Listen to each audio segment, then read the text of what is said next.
$1 million. For decades, that was the magic number, right? The finish line for a successful career and the golden ticket to a comfortable retirement. If you've reached that milestone, you should feel like you've won the game. But if you're like many of the people we talk to, you might be looking at that number and feeling something else, a nagging sense of uncertainty. You might be asking yourself, in today's world, is $1 million really enough to retire at age 60? That's a big question, but we believe it might be the wrong question. The real question isn't about the number itself. It's about what that number needs to do for you. The right question is, what kind of life can $1 million provide, and how do I build a plan to make sure that it lasts? That's why in this video, we'll look at the reality of $1 million retirement at age 60, explore the 3 major variables you will face, and show you how to turn that uncertainty into confidence. Let's get right into it. The reality of $1 million retirement. Let's start by grounding ourselves in the math. What does $1 million retirement actually provide? The first step is to understand the amount of income your portfolio can safely generate. So while there are many strategies, a common starting point is usually the 4% withdrawal rule. And it's actually it's not really a perfect rule at all and not something that we really recommend, but it's going to be a useful benchmark to help us with the illustrative purposes here for this video. So for reference, 4% of $1 million is $40,000 per year. Why is it important to understand the amount your portfolio can safely generate? Well, this number is important because it helps create a baseline for your entire plan. For some people, 40 grand a year might be a lot, right? And for others, that might sound terrifyingly low. So this is partially why we don't really recommend the 4% or any of these, other generic rule of thumb withdrawal rate advice, because the number itself is pretty much meaningless without any context. The good news is that understanding withdrawal rates forces us to move from a vague concept of $1 million to a concrete reality of what an annual income stream looks like. And how do we do that? Well, this $40,000 becomes the starting point for building a real plan. We can use it as our reference point for part of your portfolio income needs, or your PIN as we call it.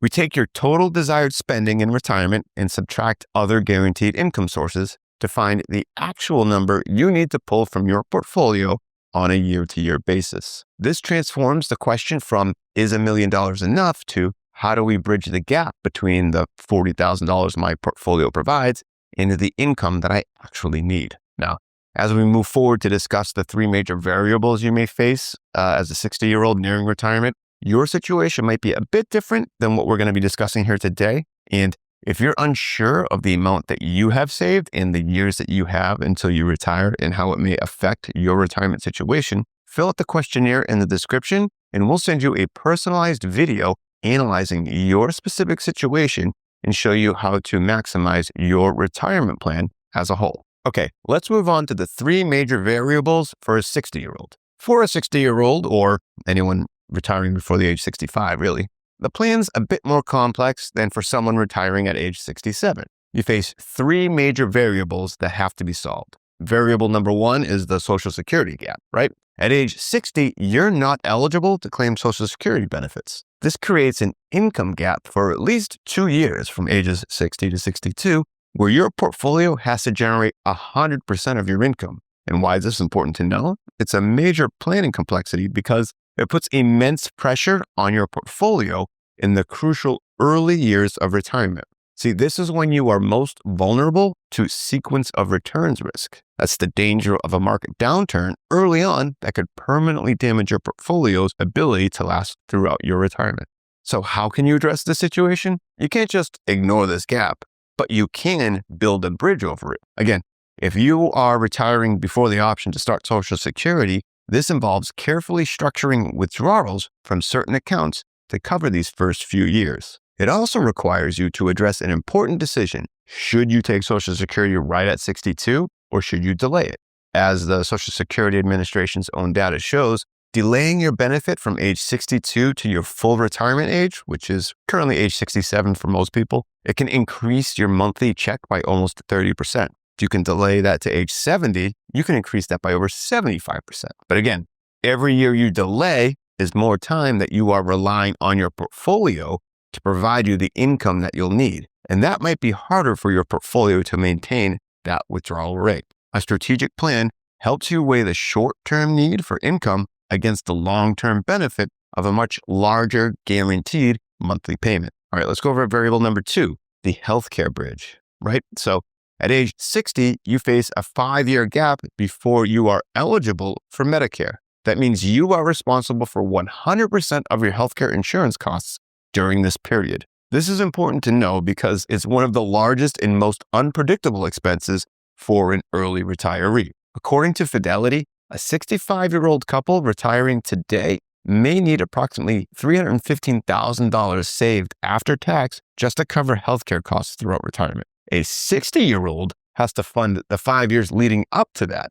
Without a plan, these costs can single-handedly derail a retirement budget. So what can you do about this? The solution is to create a specific budgeted healthcare bridge plan. For example, if you're a Massachusetts resident, you could navigate the Mass Health Connector. A strategic plan involves managing your income to maximize your eligibility for possible subsidies, which could significantly lower your monthly premiums and make this cost a little bit more predictable and manageable. And now, variable number 3, the tax torpedo. At age 60, you have penalty-free access to your 401ks and IRAs. Great news. But every dollar that you withdraw from a traditional pre-tax account is taxed as ordinary income. Many people are shocked when they realize just how much of their withdrawal is lost to taxes. And unplanned withdrawals can easily push you into a higher tax bracket, creating a tax torpedo that can sink your net income. The key to addressing this variable is having a proactive, tax-efficient withdrawal strategy.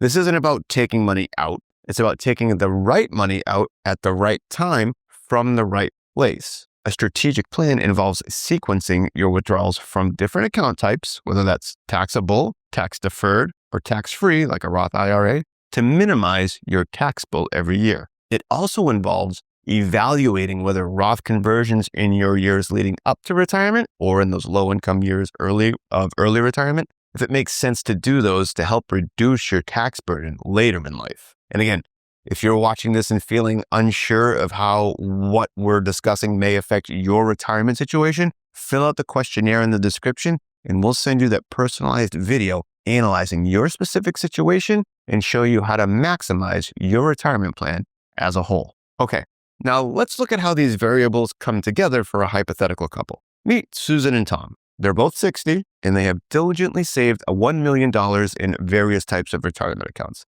Some in a Roth, but most of it is in a traditional 401k or in traditional 401ks. And they feel like that they should be ready to retire, but when they look at their expenses, the numbers feel tight and their future feels uncertain. So let's take them through our 365 retirement planning process. First, we calculate their PIN, their portfolio income needs, right?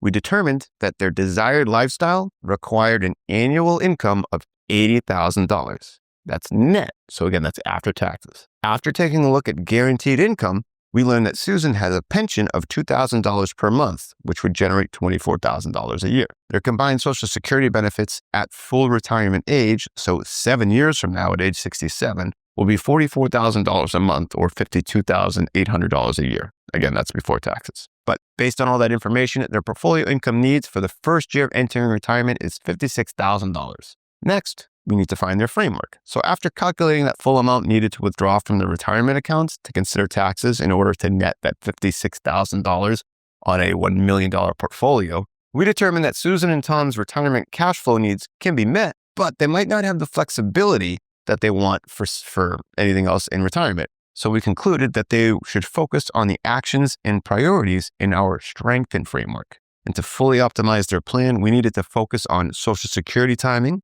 taking a closer look at their investment allocation strategies for their retirement accounts, and then discuss distribution optimization strategies. Finally, we created a custom plan for them to address that Social Security gap.